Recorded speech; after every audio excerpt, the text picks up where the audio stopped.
here, go here, and then go here. Let's see. Is this now not? I hope I did this right.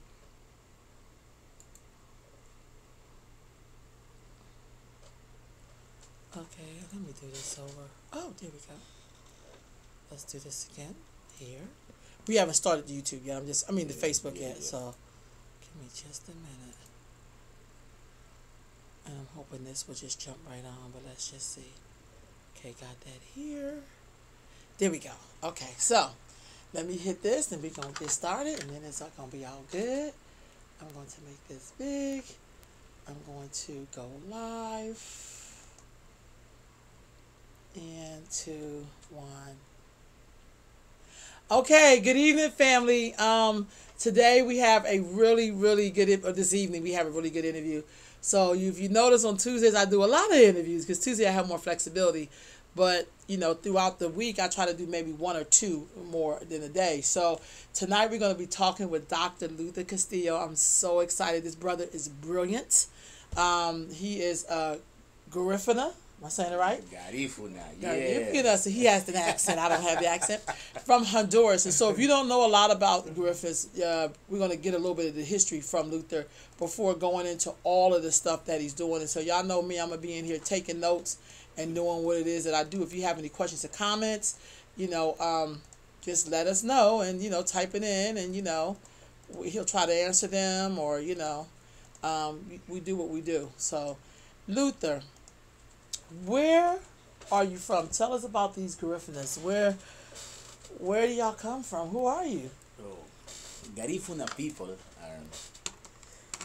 they are originally a mixture between a red Carib people who are originally from the island of St. Vincent, who were mixed with the Arawak Indians. Those Arawak Indians were coming from the part of the river of Orinoco in Venezuela, Guyanas, and moved to San Vincent and Grenadines and mixed with the Red Caribs. And from that mixture between the Red Caribs and Arawak Indian become the Amerindian people, who was the newborn population in the island of San Vincent and Grenadines.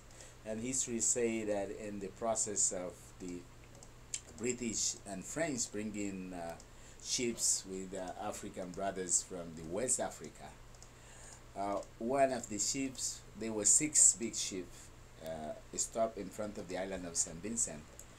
Then there was one who was attacked by the Red Caribs and took the foods. And the Red Caribs liberated some of the African brothers to help them take out the food out of the boat. Then those African brothers killed the slave masters and liberated the other 5 boats. And built in the mountain of San Vincent the first Cimarron community, who was created by the African brothers coming from Africa to be a slave. African brothers and sisters coming from Africa to be a slave, but they never end as in slavery. Then they mix with the Amerindian people, and from that mixture between the African people and Amerindian become what we have now as a Garifuna people. But years after, and the British was thinking that then we don't need to go to Africa, then we have newborn black people here. Then they was thinking to re-enslave the newborn black people in St. Vincent and Grenadines. Then they start a war between, first it was between French and Garifunas, who the war was for almost 10 years. They signed the agreement of peace. Then the British arrived there, and there was a war between Garifuna and British, the resistance of Garifuna against slavery. Then this war between Garifuna and British, it was almost 15 years. There is a big history that our grandparents used to tell us, because our history, before it was not written, it was a history tale, but then our grandparents used to sit down with us. Spoken word. Yes, every night. because in our villages we don't have electricity. They're under the moon, you know. Right there, they sit down with all the grandkids and tell the history. Then they used to tell us how was the big fight between the Garifuna and Resistance, and the British. And this big fight with the French, it was led by Joseph Satouye, who was the chief of the Garifuna people, and his brother Duvalier, who was the chief of Garifuna people in St. Vincent. Then the year after, with the British, the leader of who started this action, it was a woman. His name, it was Barauda. Barauda, it was the Satouye, it was the chief Satouye wife. Then the strategy of the British, because it was difficult for them to destroy the Garifuna society, to re-enslave the Garifuna society, they brought big ships full of cow and throw those cows to destroy the farms of the Garifuna people, that they don't have access to food. Then one day when Barauda, this very powerful woman, arrived to the farm, the chief found the farm destroyed by the cows of the British. Then she returned back home and told Satouye in our language Garifuna, Satouye, hagade runyen alundu na wachari, ani manigiti bulu bere goni. Rubo bigala suno, nichigo men nigudubu, no di bere gwai. That's trying to translate that in English is saying Satouye, the British are destroying our farm. They're destroying our food, and you don't have the courage to go and fight against them. Then give me your trouser. I give you, and I will go and fight against them. Then our grandparents used to tell us that history was the beginning of the big fights. And as a matter of fact, there is a dance, war dance, where the men use the women's indumentaries, and with the machete and everything to go to war. That was the significant how that war started. What we call it, Mascaro. Wow. This dance has three names: Mascaro, Wanaragawa, or John Gomu, who transformed years by years in the word Jankunu, who is the name of the war dance, but began with the word John Gomu, because in this war, that was the time when Joseph Satouye killed the General John Williams, who was the British general, in the middle of that battle. Then they called this John Gomu in Garifuna, mean the end of John. Wow. And then this war started since the year 1796 in May, where the British invited the Chief Joseph Satouye to sign the agreement of peace. Then in the middle of this event, they kill him from his back. And the British start to capture and persecute the all Garifuna population in resistance. That was in 1700s. That was in 1700s. 1795. Then they start to capture Garifuna men and women who were in resistance and ship them to an open jail of the British in the north of the island of St. Vincent and Grenadines, who is a desert island named Balizo. This island named Balizo, which is still there, is a desert island. They capture and keep in that island almost 4,800 Garifunas in resistance. Wow. More than half of them, that means more than 2,400, were killed there by the British Army. Wow. Then the sea started to take some of the body to the island of St. Vincent. That's why they decide in the 1797 to took the remnant of those population who were almost 2,400 people in the three big boats and do a journey to exile them to the island of Roatan in Honduras. They passed through Jamaica 10th of March 1797 and arrived to Honduras 12th of April 1797, and Wednesday 3 o'clock in the afternoon. My grandpa used to say, I don't know if that's true, but yeah, but 1797. It's interesting to know that 1797, 12th of April 1797, it was our ancestors' arrival to Honduras. And then my grandpa used to repeat that we didn't arrive for tourism. We arrived fighting for life. Then in that ship with the British, then there was some sweet that they have in their packet where they share with each other. That's mean because there was a big journey, there was nothing to eat. They shared the sweet that they had to put in the town of each one, and to be able to survive the journey.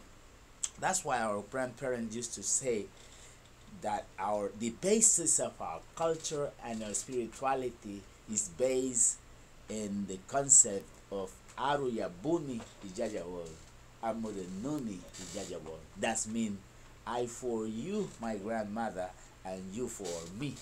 But I for you is first before you for me. Then our concept, the base of our spirituality. Then we arrive in Honduras, exiled and fighting for life. 1797, 12th of April, to a small island who was in debate between British and Spain. They exiled us to that island, and they were saying that we were dangerous people, right? They're in the middle of all this conflict. Then our ancestors started to build boats to return back to St. Vincent. Then they went to they built those boats going to the sea. Then the sea took them to the mainland in Honduras, arriving to the port of Trujillo, Honduras, who was the second community in Honduras who was built by the Garifunas. The first, it was when they arrived to Punta Gorda, Roatan. Then the second, when they tried to return to St. Vincent, they were the sea took them to the mainland of Honduras, to Trujillo, and they started to build in all the Atlantic coast of Honduras, in the Caribbean island, the Garifuna communities. Then we have 56 Garifuna communities built, all of them in the entire Caribbean coast of Honduras. They built 46 community there. All of them next to the sea. Before, they used to joke that we were waiting for Christopher Columbus there because of discrimination, but it was strategically, because our people have access to the sea, to the transportation, to be able to get part of their diets, because the fish were big part of the diet. They have access to the land to cultivate their food, because our lifestyle as a community has been the agriculture of we produce what we eat. Then this location, a strategic location over there, is just very important to survive the culture. Then Garifuna people become the only African descent country, people in Latin America who still speak their own language. Even they keep their own spirituality, but they speak their own language. With the language, what we call the plural of the Garifuna is the Garinagu. When we say Garifuna people is the Garinagu people. That's the concept of the plural of Garifuna. Then we still keep our drums, our spirituality, our beliefs, our moral values, culture, and our culture, and our language as a symbol that we were never slaves. We fight against slavery, and we still group of people with this blood of and courage to fight for our right. We live in Honduras as a matter. Then after all this journey, in the 80s, in the almost 18s and the 18s, the the government of Honduras start to persecute the African descendant under the direction of National Party, under the presence of Carías Andino, Tiburcio Carías Andino. These guys start to assassinate black people in Honduras, Garifuna people in Honduras. And there is a big, what we call the Massacre of San Juan. It's a massacre where they killed almost 100 men and one community in one day. Wow.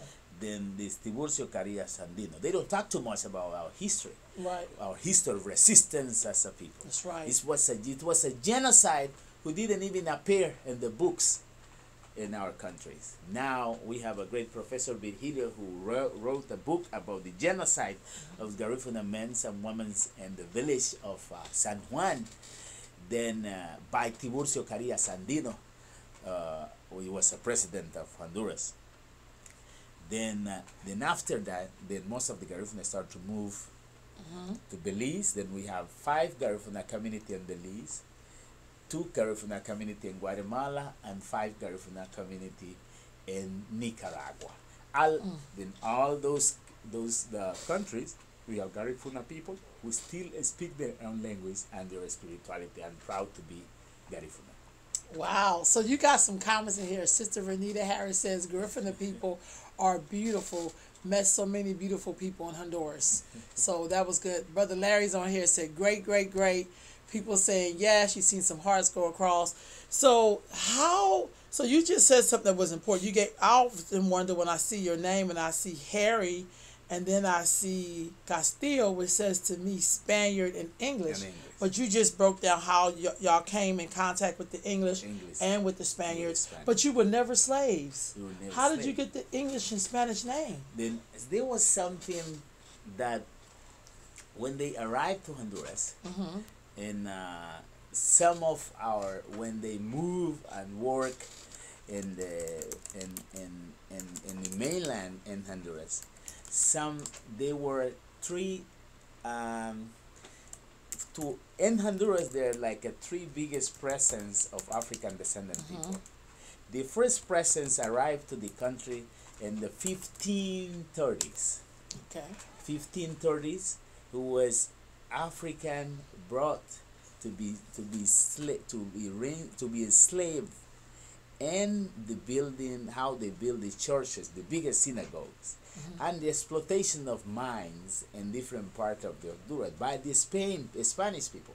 Okay. Then what we see in Lloro and all those places, Olancho and Honduras, those were the African who arrived to work in the mines, and they mix with the population, and that's, you see, you don't find like a real black people there, but you can see in the population in their phenotypic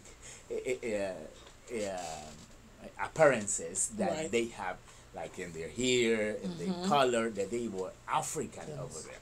And the second who arrived, they were Garifuna in the 1797, who were exiled from the San Vincent, fighting against the slavery, and built the 46th community. And the third population of African descendants who arrived to Honduras, they were coming from the Caribbean to work with a Standard Fruit Company. They were brought by the Standard Fruit Company. Wow. To work in the bananas field. Then from those mixtures of those black population that I can find in my names, English name, and some influence of Spanish people because of the first mixer. So. Okay. So was there ever any treaty signed with the Garifunas? Between Garifuna and French. Okay. After the war finished between Garifuna and French, there were treaties between of them, because even the commercial business between the Garifuna and French was very strong. Even when you see when you look at our numbers, the same like a French and mixed with the Garifuna, like you say Abba, Biam, Iru, God, Seng, Sis, Vid, Nef, Dis. This is a Garifuna, how you count in Garifuna. Wow. He almost like a French. And because our commercial, our treaty, because it was and with French in that process of war. Then you can find some French words inside our Garifuna language. And even you find a dance related to the what we call Declaración de la Toma de la Bastilla, los tres derechos del hombre, the three rights of man, igualdad, libertad, and fraternidad, where the Garifuna dance the Gunche as one of our greatest dance to celebrate the liberations of the society. Then part of the first songs, it was mixed some of the Garifuna and friends and the songs of Gunche. That was like one of the remnants of our relation with French society and the process of the struggle. So, Luther, when you were growing up, what was your schooling like? Then I grew up in one of those Garifuna communities in Honduras. Then my village is just located a little bit far in the area of a department of states of Gracias a Dios in Honduras, next to the area of La Mosquitia. In La Mosquitia, there are indigenous people, Misquitos, Tahuacas, Spanish, and other indigenous people, and Garifuna people who live there. Then my village name is San Pedro Tocamacho, and Garifuna names is Kebu. In this village, it's a small village, without electricity until today. There is no electricity in my village. There is no running water in my village. Wow. The people survive from the agriculture. They plant their food. We eat coconut, cassava, rice, and everything is a base of coconut. No, we do rice with coconut, bread with coconut, soap with coconut, right. Sweet with coconut. Then in this small village there was no doctor. Then in my village there was a small school until 6th grade. To do 7, 8, and 9 grade, I had to walk to another village. It's 2 hours and a half, 2 hours and 45 minutes to go. Then I had to walk an hour and 15 minutes to a community called Coyoles, who was this community. It was an hour and 15 minutes from my village. Then from that village of Coyoles, I has to go in a canoe another 45 minutes to cross to another village called Buena Vista, and from Buena Vista and walk another half an hour to the school. Then that was my journey every day. Wow. 2 hours and a half to go, 2 hours and a half to return, almost 5 hours. And that was the way for us even to show, because our parents used to tell us our biggest rebellion to the system is to get educated. Then the way that we have to demonstrate that our rebellion to the system, our resistance in the society is that poor people don't have another choice than go to school. So and when get somebody educated. got sick, what did y'all do? How was your medicine? Then when somebody got sick in the community, you know, we have to. We used to. I remember my father used to send me to help people when they get sick. We had to take them in a hammock. First, they have to get treated by the people from the community. They were natural healers in the community. Men and women who know about herbs, and midwife. And then when I born, it was a midwife. Her name it was Maxima. She attended my mom, and after I became a doctor, I had the privilege to attend her when she got sick. It was very interesting. That's beautiful. But in those communities, sister, I want to share with you, without access of healthcare, without access of education, without access of job, but if we start to line up with we won't finish today, but we can talk about what we had over there, what we had. We had a great society, proud to be what we are. We had a society who were living in the environment of solidarity. The Garifuna people used to fish. You go and fish, you catch 12 fish. When you return, is one to your mom, another one to your sister, another one to your cousin, another one to your neighbor, another one to your friend. You share everything. You bring from, you came from your farm with a plantain. You give one to each other. We share with each other, with cane, with everything. When the women work in the cassava, the men go and clean the land. The women plant the cassava, grow up the cassava. When they make the cassava bread, it's like the women and the sisters go and take the roots of cassava, take it to the village, and the women from the village come and peel the cassava together, you know, and they make the cassava. It's a communitary work. You know, they peel the cassava, they are singing, doing like 20 women together, doing all this work. But no one is getting paid.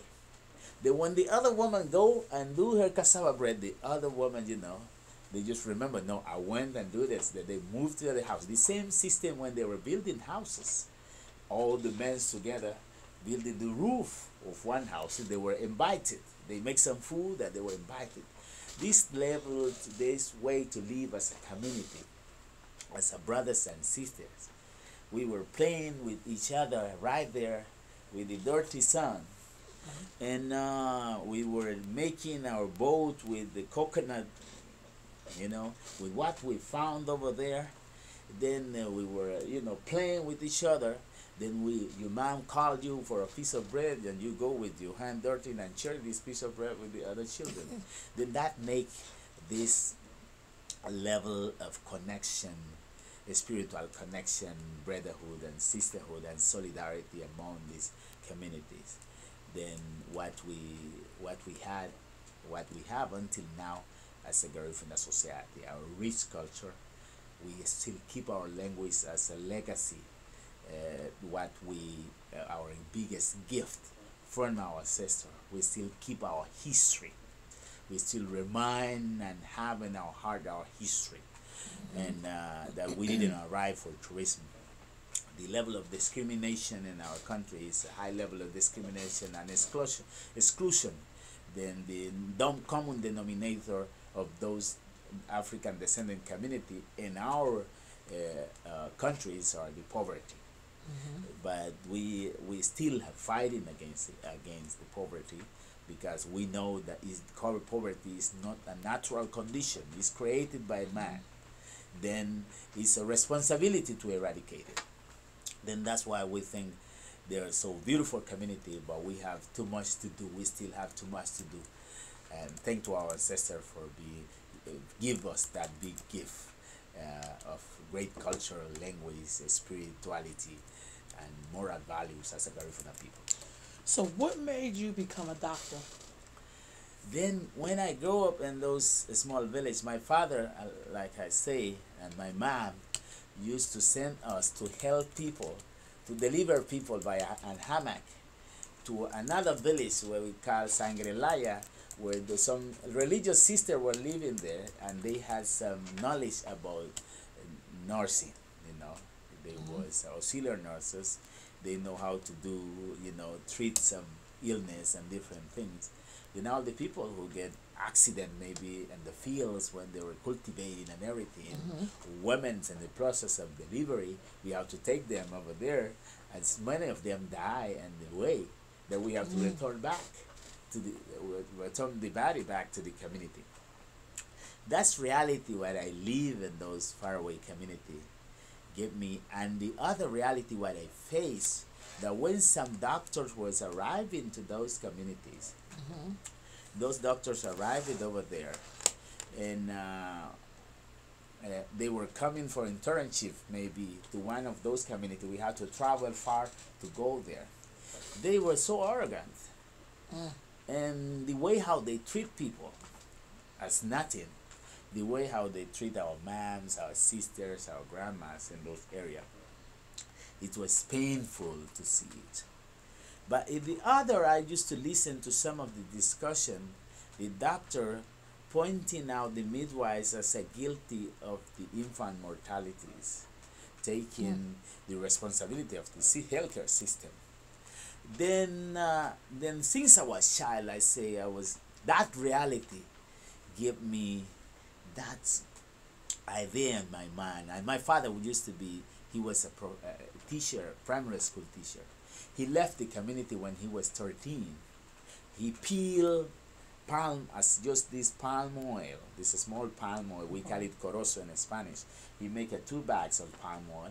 He left to the cities and sell that palm oil, the 2 bag of palm oil, rent a small room and work with a Chinese man.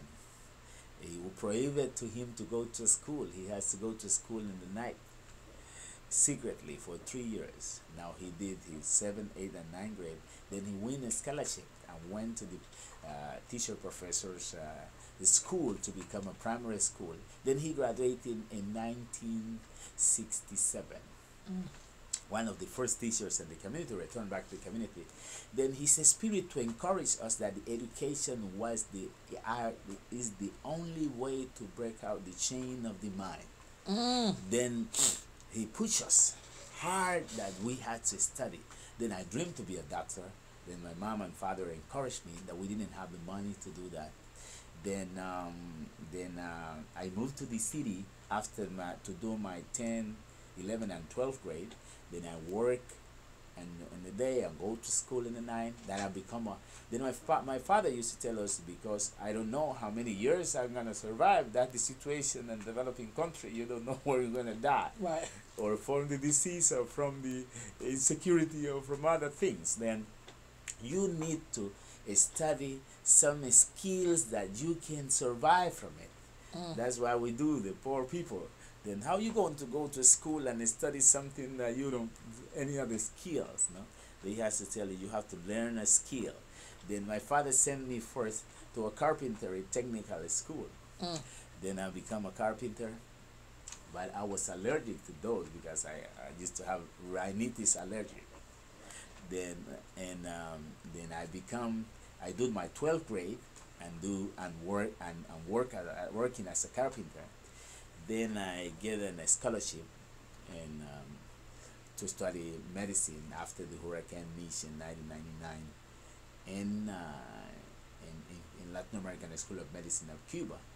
Then after I started a program how we can bring more Garifuna people to Cuba. Then I talked to President Fidel, because in 1999, after the Hurricane Mitch, who was affected, one of the biggest countries who was affected, it was Honduras, Guatemala, Nicaragua.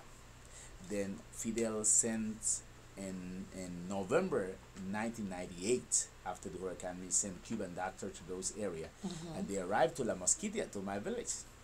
There was a doctor living in my house from Cuba. Now, one of the great things of those doctors, they was living in the underserved areas. In those places where no doctor, even from our own country, were able to wanted to go there. And one of the particularity, they treat people like a human. Then most of our people were not accustomed to be treated like a human for a doctor. Because they treat you from the far away, ask you from the other side of a table what you have, what you feel. Well, they doctor, they had something very special. And they offer us a scholarship from young people from those in the survey area to go and train as a doctor.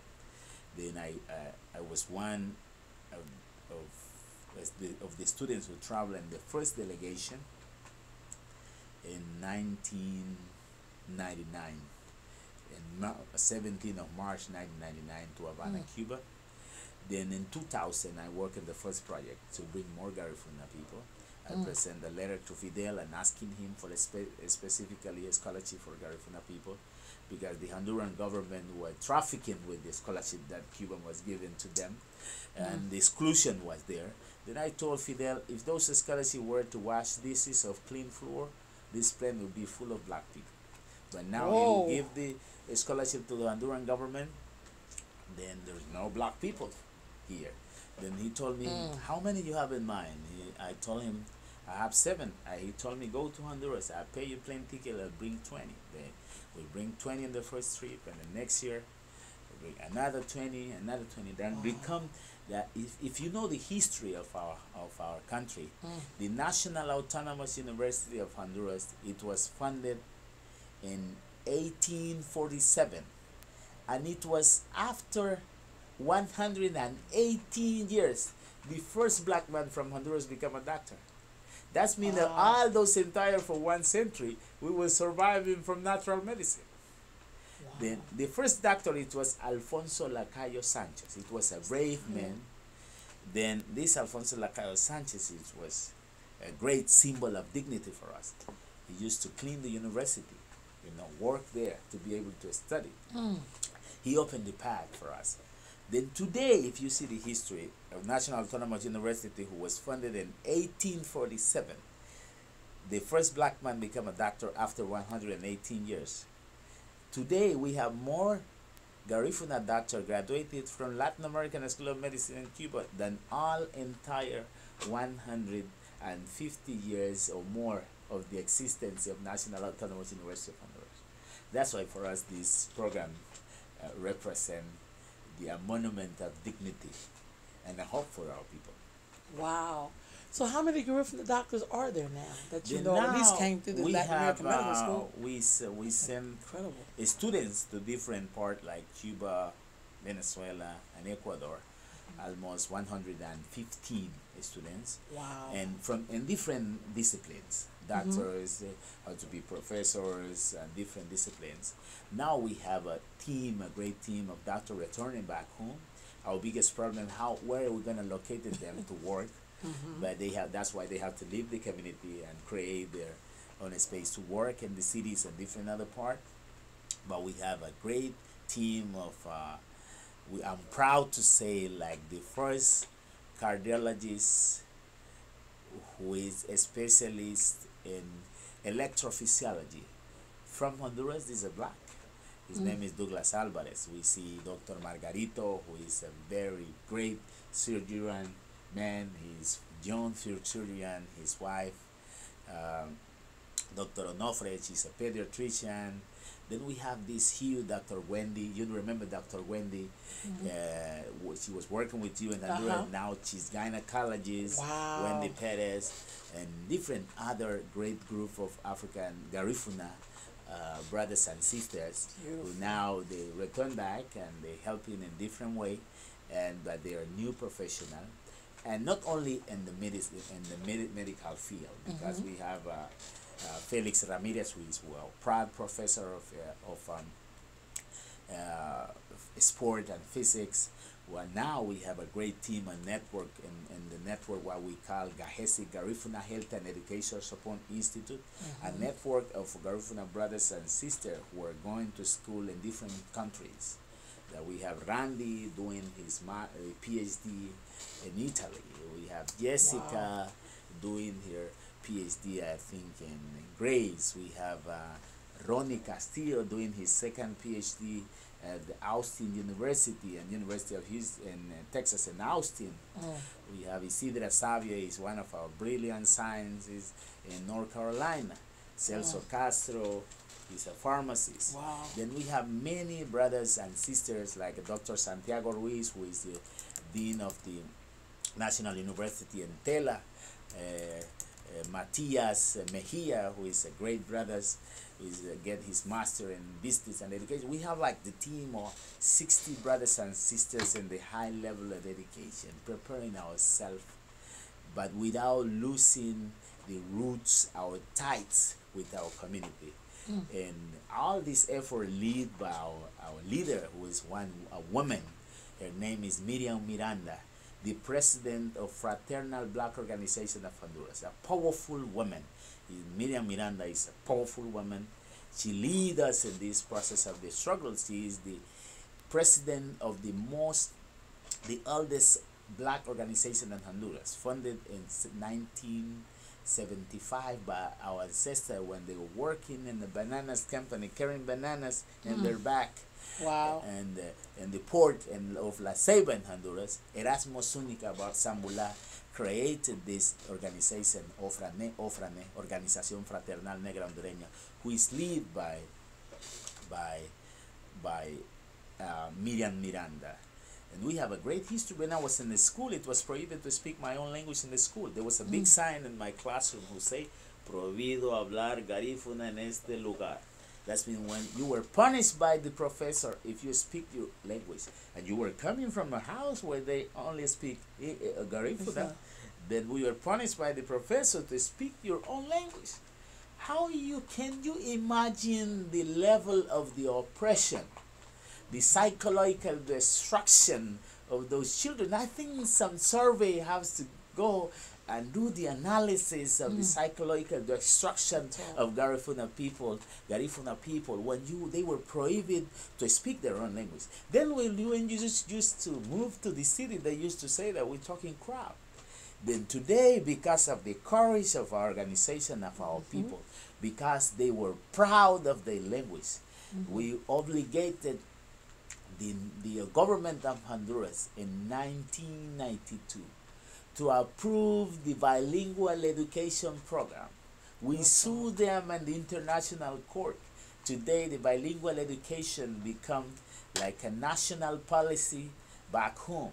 And this national policy to provide now is a right of our community to speak in their own language. Today, the same professor who punished us for speaking our language has to learn Garifuna to be able today to share with our children. Now they are proud today to go to a school with our indumentary, our Garifuna dresses. You see our children beautiful, with the hair as a Garifuna, with their indumentary as a Garifuna, proud to show their food, and our professional proud to show that that's what we want to build. Because in the 1970s, to be a professional, they used to divorce from the roots, to show to the society who will, a discriminative society, to discriminate you, to be able to insert in that society, to be accepted, you had to leave who you are. But today, because of the proudness and resistance of our people, then we are proud to be Garifuna. Then the society has to accept us. Then now the society has to be proud of us too. Then the society have to become Garifuna too. Because in our biggest dream, the Garifuna have to be taught at the university. We have been written, we just developed a great project what we call UGI, Universidad Garifuna Internacional or Intercultural. Intercultural or International Garifuna University.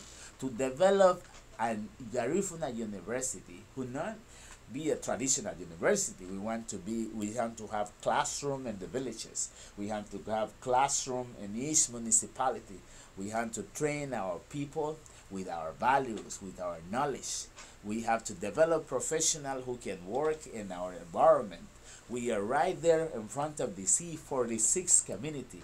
The thalassoterapia is the therapy with the sea. You will bring healthcare, transform healthcare in the world. We have the land to produce our food, our organic food, because we survive with the organic food. All the food that I eat when I was a child, it was organic. Now when I moved to the civilization, is when I eat junk food. Right. But That's real tough. And then I grew up with all this organic food. What we didn't call it organic because it was our food.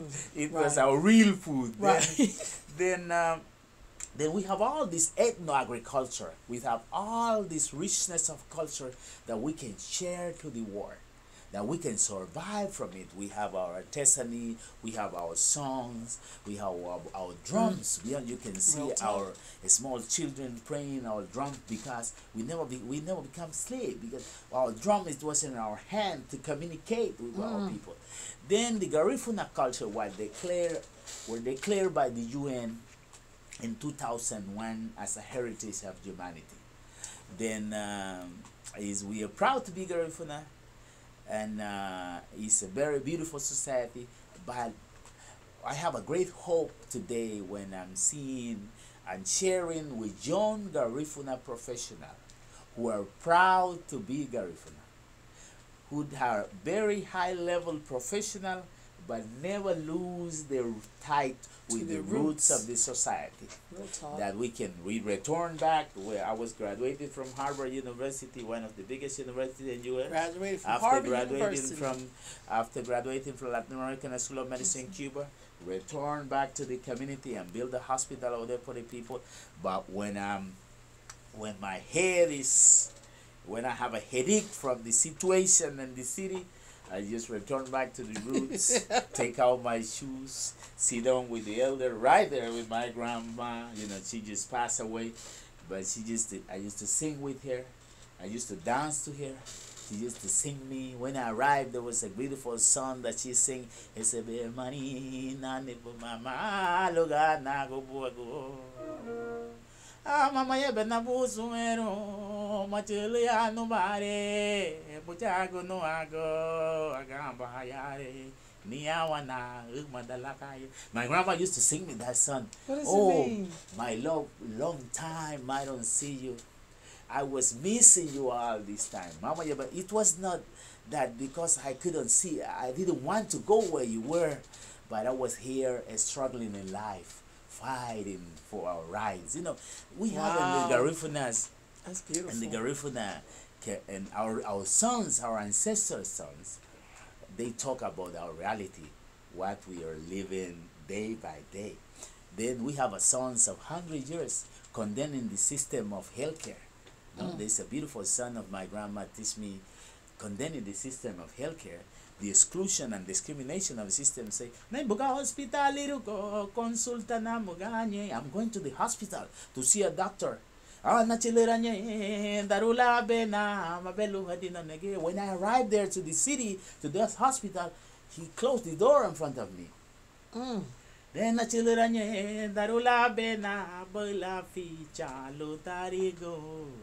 he closed the door. He took the clinical file and put it, you know, and put it right there. He don't want to attend me. I didn't know what was happening. I was there, stand up. He closed the door. He didn't attend me. Bye bye. He just opened the door to tell me, go, go, go, go.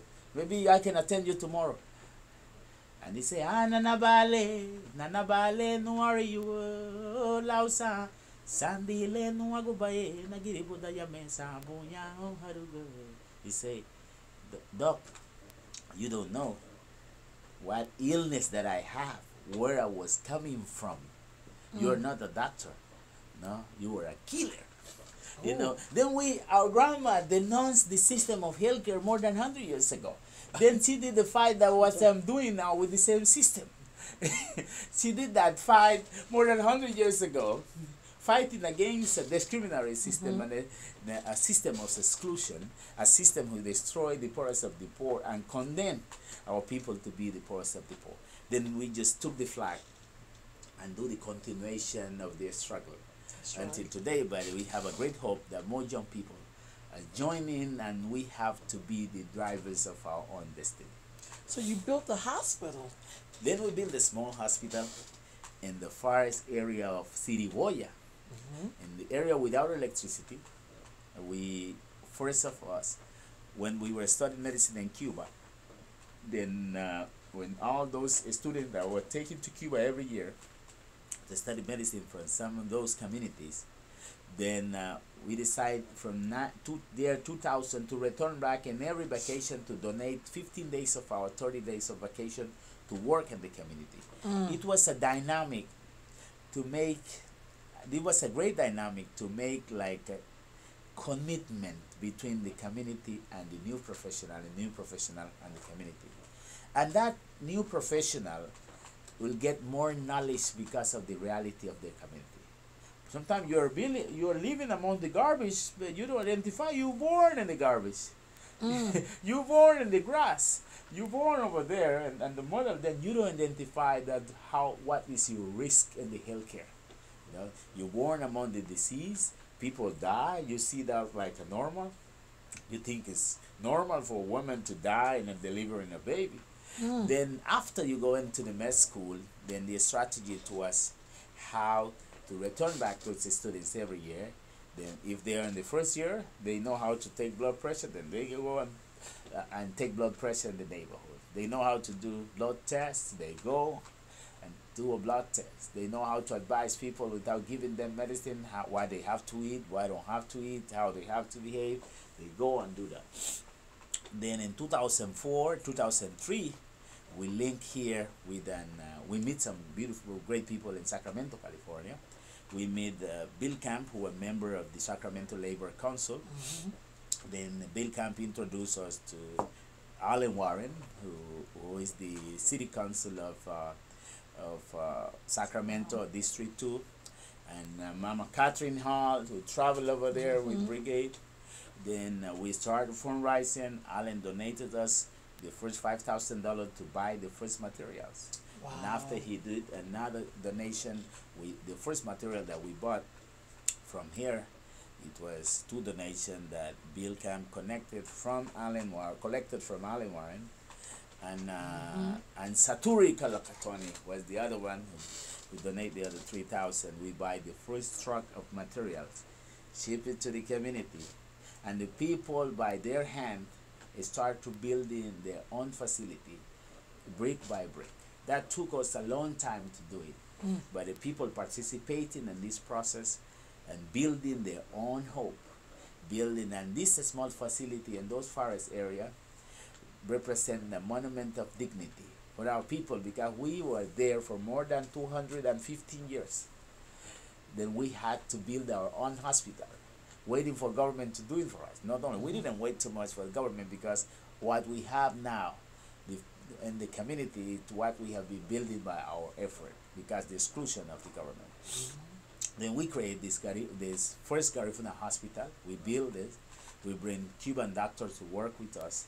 6 months, I think 6 months ago, the government cut the agreement with the Cuban doctor and took like 10 doctors from our hospital.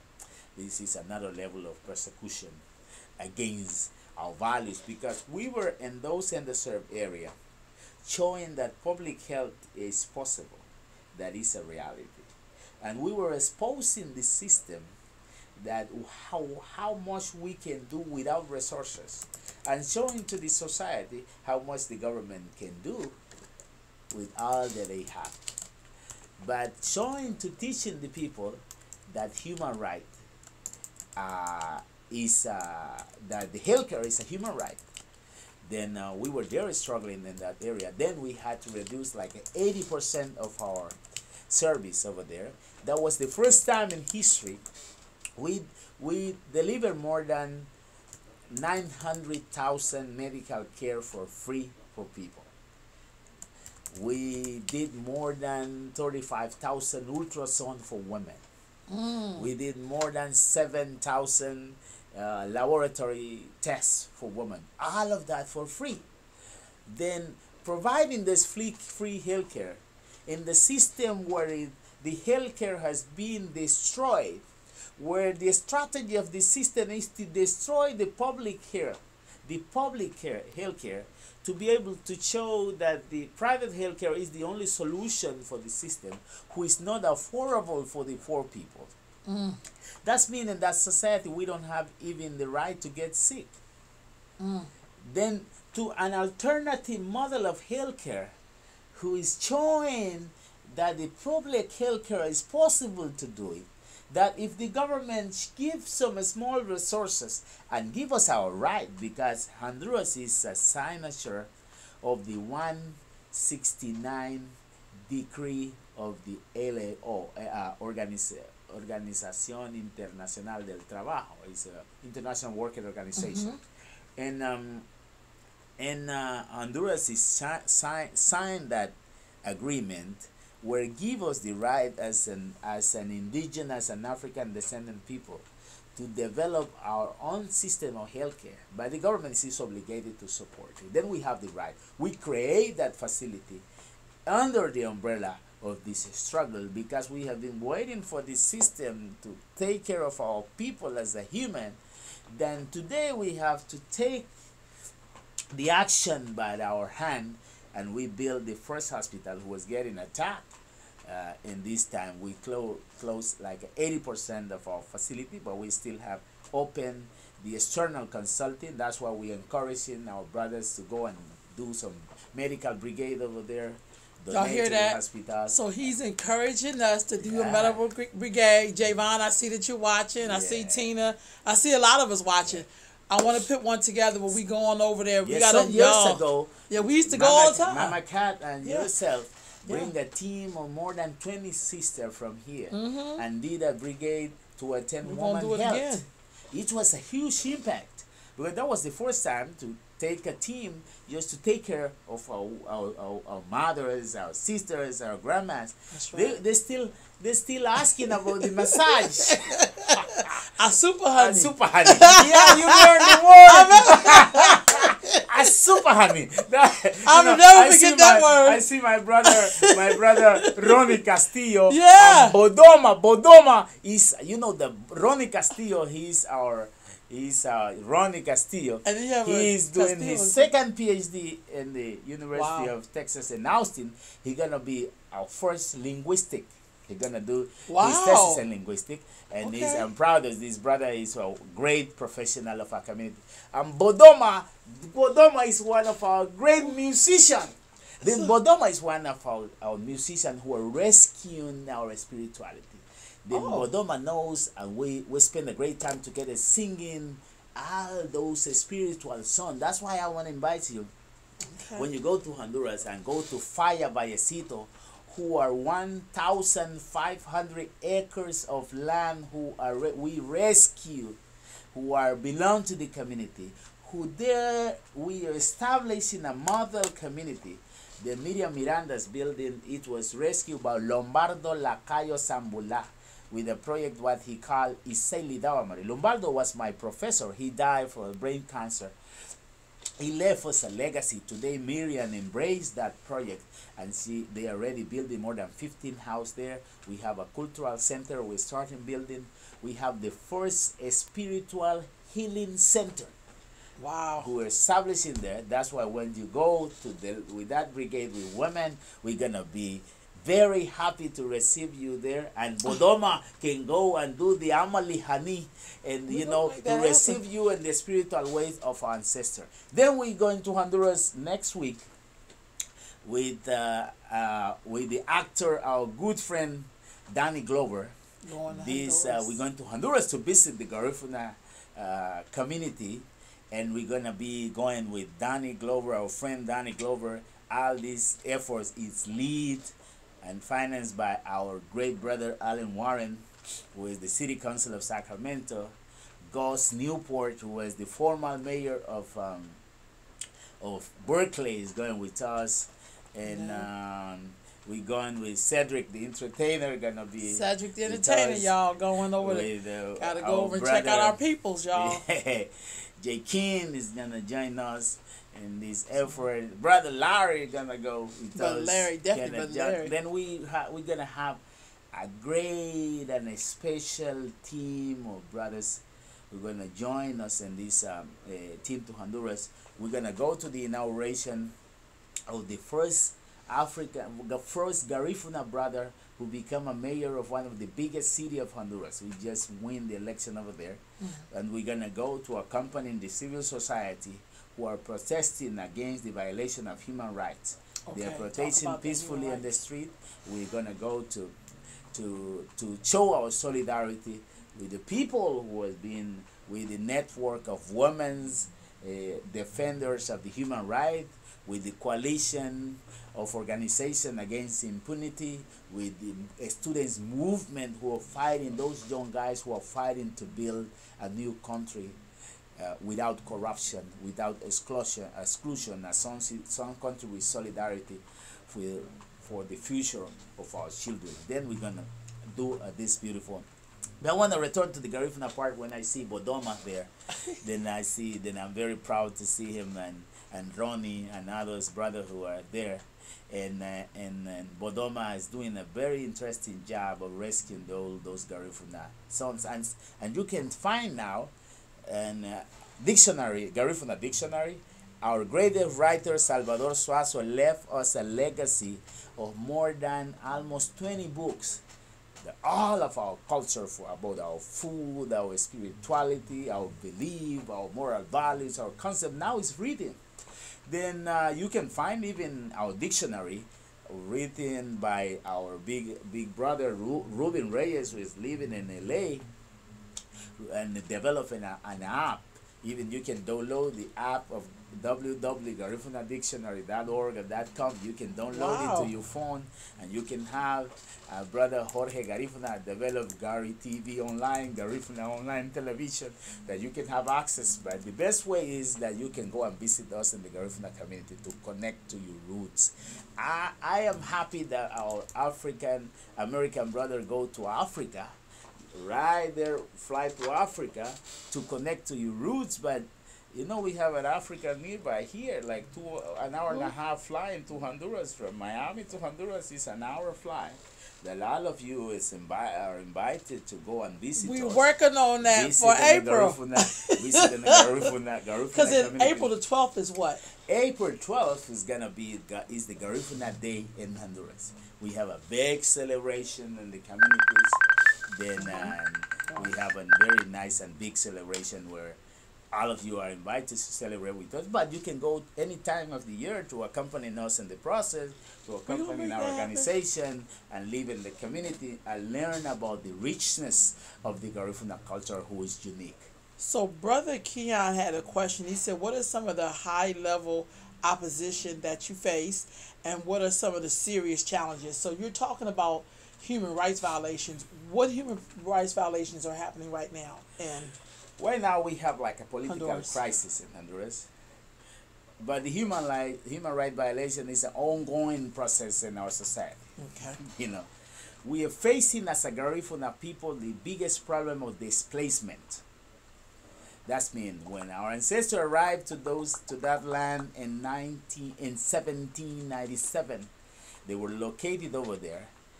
But our ancestors joined the General Francisco Morazan to fight for the independence of Central America. Then the General Juan Francisco Bulnes, his name was Walumugu. It was one of the general of Francisco Morazan, and he was Garifuna. Then he has with him 2,000 men, Garifuna and Miskito, and as a soldiers accompanying the Morazan, the biggest general of Honduras, to fight for the independence of Central America and the independence of our country, Honduras. That means that those lands cost us blood. It was the blood of our people. Then Morazan delivered to Juan Francisco Bulnes Walumugu the paper of the title of this land of the Caribbean. All this land was belonged to the Garifuna people, belonged to ancestors. Then we were located there. Because of level of discrimination, all this area was excluded. Today, they are the area what they want for the tourism, and there is a law inside the constitution to prohibit to sell all those areas next to the sea to the foreign companies. But today they transform the law, and we are facing displacement because the government is selling the lands to the biggest corporation. Today in the Bay of Tela, they displaced people to build a big hotel over there in our own land. They say that we are part of the honor, while we didn't see nothing of the revenue of the hotel. Just now our people cannot even walk in the beach like happening. And we moved from Tela to the Bay of Trujillo, the biggest company of Canada. Then Canadians are retiring in our land. They displace our people and are selling our land. There is a guy, his business, he has his porno business in Canada. Then now he's taking this porno, after this revenue is going, his pornography, he partner with business over there in Honduras with corrupt government, and they're replacing the Garifuna people from the Bay of Trujillo. And now they have a bigger real estate there, the way called Enjoy Trujillo, Enjoy Santa Fe. Our people are not enjoying. They're enjoying our land, displace our people and selling those land to retired people from Canada. I don't know if Canadian people really know that their dream to enjoy is because are because of, yeah, because the blood of our people, we're losing our people, that they're killing our people, they're killing our leaders because they're defending their land. The same what is happening by Esito, the 1,200 that we rescued over there that Miriam is leading. The same what is happening in Santa Fe, Colon, in front of those banana hotel over there. Our brother took the 68 acres of land they are producing, that we have a new generation of our people rescuing our land back and fighting for our land. Then we will, that's why we want to call awareness and accompanying our people in all this struggle that we are doing, because there is no culture without land. Where they gonna send us after this? They kick us from Africa, kick us from San Vincent. Then where they gonna send us from Honduras? Then we have to fight for our right, and we are willing to lie down ourselves in the altar of sacrifice to defend the right of our people. So what can we do to help? What can we do over here, even though we're in our own struggles, but what can we do? Because as African people, we got to stand with each other. Globally, we got to stand with each other. What can we do? I think we need to, first we need to share this message, this news of the struggle of our people near to our border, right there. We are an hour from each other, and sometimes we don't even know that's the way how they separate us. You know, we don't even know that other people exist in the other part. That's right. We don't even know what the other people, our brothers and sisters, are facing in the other parts of the world, and what they are fighting. We have great, nice community, of very peaceful community in Honduras, very safe Garifuna community over there. Our people can visit from US, they can accompany the process of the struggle. We are willing to produce organic food over there, how we can find market in this side. You know, sell in our community here a very great organic food, produce it in another community. We can produce cocoa over there. We can ship cocoa over here to produce chocolate, organic chocolate, that people can have a real chocolate with cocoa. We produce coconut back home. We produce corn. We produce cassava bread and as a chip. And a simple cassava bread. We have this great production of food that we can make alliances and create an independence economy for those communities, just helping by our greatest people, our great people from United States, who can help us to grow our community and build better hope for the poorest of the poor. Okay, so Luther, man, I mean, you have a lot of comments, or you were talking, so I wanted to hear the story get out more and not talk as much. But I also know too, like, you know, you have a lot of people how inspiring you are. Your work is fantastic. I mean, like, but it's hard. See, the other part is we see the clinic's fantastic, but if you know the sacrifices that this brother has made, sometimes in America we be on some revolutionary stuff by computer. We be talking a lot, and this brother has put his life on the line. I mean, more ways than you'll ever know. So it's important for us to make those connections with each other. If somebody wanted to go on a brigade, how can they contact you, Luther? Then I think we can join some brigade from here. They can contact you for some brigade, and we always in contact. I think we can help to build a brigade for April, for May or June or any other month. The people just have to come together, just make a group, and we can organize back home to receive. Our organization, Fraternal Black Organization in Honduras, led by Miriam, are ready to receive our brigade. They can accompany our people back home. They can provide healthcare. They can learn some of the things from our herb, from our healers over there, from our culture. I think there's gonna be some rich process, and it's very cheap. The plane tickets sometimes we found from different part of the country. From Miami, you can fly for $200 or $150 or $300. Maybe from here gonna be like $400, $500, and maybe some they can cook the food over there. Just buy all the food and cook it, and there can be something. And transportation is gonna be like a little bit very accessible budget to make a brigade, and we can maybe do some how we can collect medicine from here, ship it in barrel back home, and we So can you have said we like can a also paper. collect medicine to Yeah. bring, which I know that, Yes, but yes. We can collect medicine. We can put medicine in barrel. We can buy the medicine what we have right there in the stand.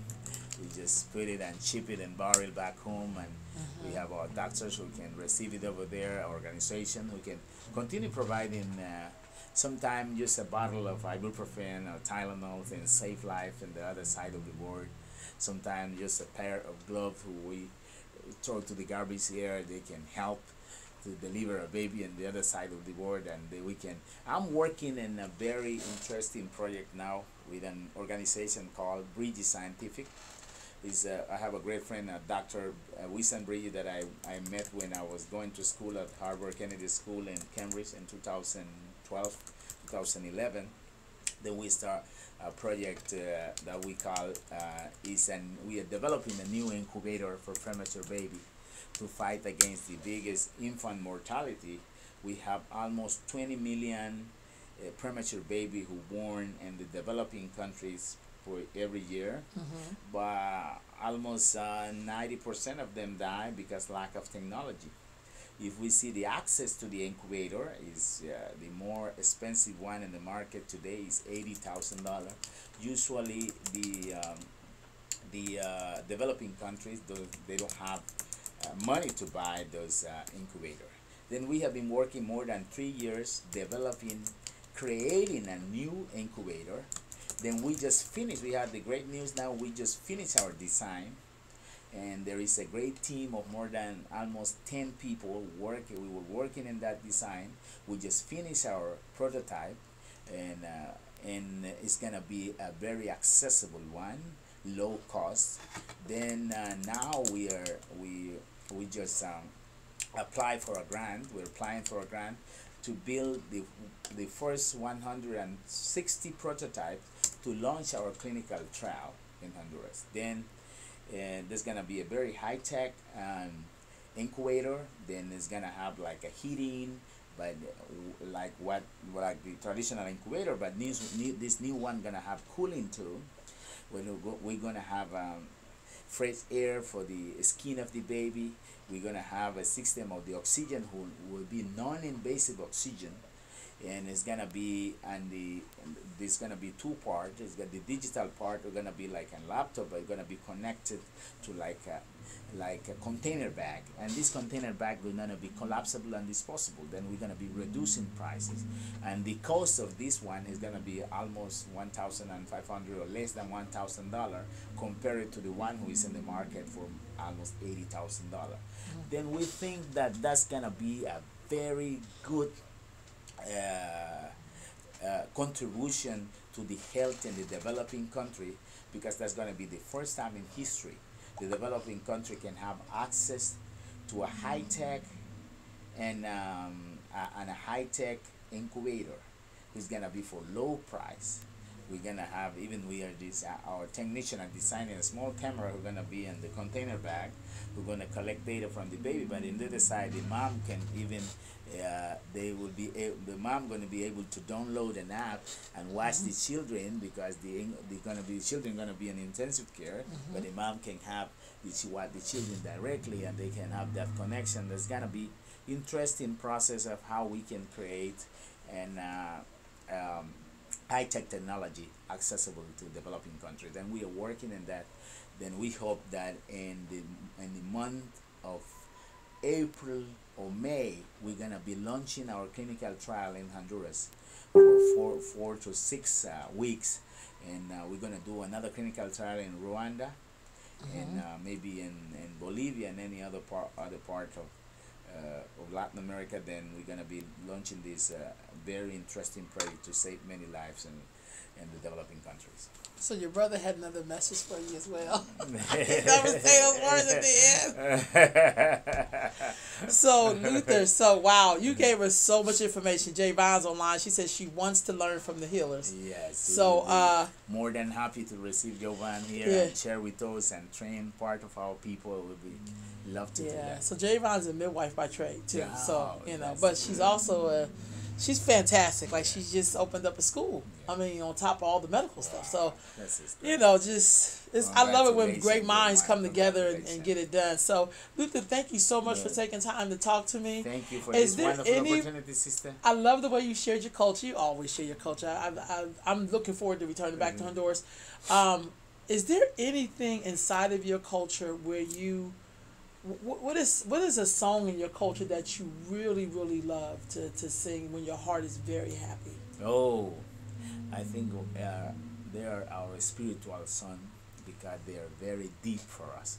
You know, when our grandmas or grandparents sing our spiritual songs of the good, and everybody is silent. Then there is a beautiful song who say, Oba, we used to sing it with Bodoma and say, Ah, loba hunyo guwa no bali, ya isara, ugulendo gunye. Ah, hunyo guwa no bali, ya isara, ugulendo gunye. Oh, mama, loba darina, liseve, nigara, tunta, tutu, gulendo gunye. Tunta, tutu, tunta, tutu. Alo badari nali sabe mingara ugulendo unye o mama. This is talking about our ancestors believe that we have another life after this physical life. Then this is talking about how the soul travel when after being in the struggle of the life and the fighting of this physical life, how they cross like turbulence in the life, and the soul reach to a place where we call Liseve. Liseve means peace and calm, where the soul arrived there to this Liseve, the peace of calm. Then our ancestors used to teach us these beautiful songs, and they used to teach us how the spirit of our ancestor arrived to our society when we say, we are welcoming them to visit us. They're coming from far away from the heaven. They're coming from the spiritual place. They're coming. Anyatego, they say, they are coming. Look like we are excited. We are excited waiting for them. Anyatego, oh, chiluhanyo. Anyatego mean they are coming. And chiluhanyo mean they are arriving. They just arrived. They are coming as the butterflies, you know, arriving with us because our connection with the nature is very tight. Mm-hmm. They are coming to visit us, to guide us in the process of their struggle, to accompany us in the fight. Then we believe that they are with us always. They're accompanying us. Our ancestors are guiding us. That's why our journey have to continue, and it's a commitment. For us, sometimes it's difficult. There is no way that we can give up from this fight because it's part of us, it's part of our life, it's part of our heart. Usually, when people become a professional, they disconnect themselves and think just about themselves. And for us, this is part of us, and we keep walking in this direction. Wow. Luther, thank you so much. Thank you. I just love being in your company. He is so inspiring. But I love the way you speak about your people, your culture. It's like everything is one. There's not these components. It's just that it's all is just one. You talked about your ancestors, talked about your history, you talked about the sacrifice of your elders, you talked about, you know, what your mission basically, and how you really help to bring in more doctors into your community and not to disconnect from your culture. Yeah. You know, that's something that we struggle with in the West, especially in America. Like, in order to be anything great, you feel like you have to leave your community, which is why we're being gentrified here in our communities. That was just so inspiring. Thank you, Luther. Thank you very much. Thank you, sis. You are my brother. I love you so much. Thank you very All right, much. family. I'll be back on tomorrow at 10 a.m. with brother Richard Johnson. Y'all, we getting these interviews in. We are powerful people. In the great words of Marcus Garvey, up united mighty nation, accomplish what you will. Peace, y'all. Okay, let me shut this down over here. Okay, so we're not off on this one. Oops, where am I at? Where's the dash? Okay, hold on. See, I have to stop it here. Okay, so